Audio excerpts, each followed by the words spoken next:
बरसात की काली रात थी। आसमान में बादल ऐसे गरज रहे थे जैसे किसी पुराने राज को दबाने की कोशिश कर रहे हों। गांव के बाहर एक पुराना पीपल का पेड़ था और उसी पेड़ से लटका हुआ था एक टूटा फूटा झूला।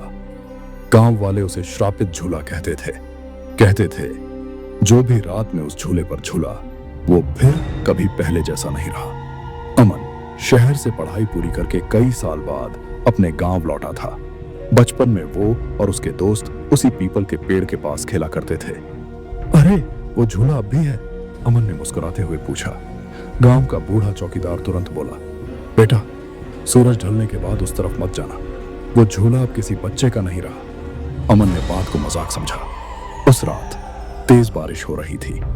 अमन को नींद नहीं आ रही थी। तभी चर्र चर्र झूले की आवाज।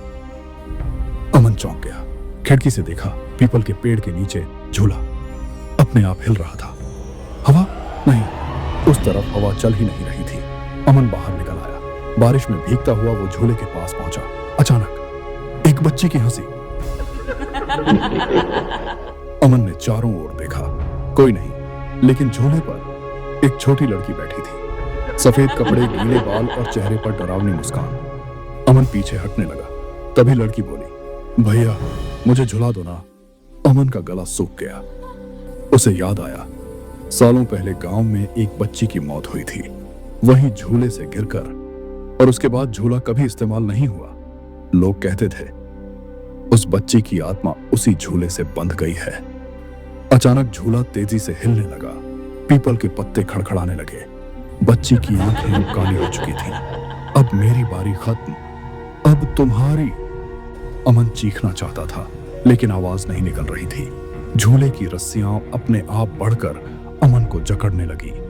अगली सुबह गांव वालों ने देखा झूला फिर से शांत था, लेकिन उसके नीचे अमन के जूते पड़े थे।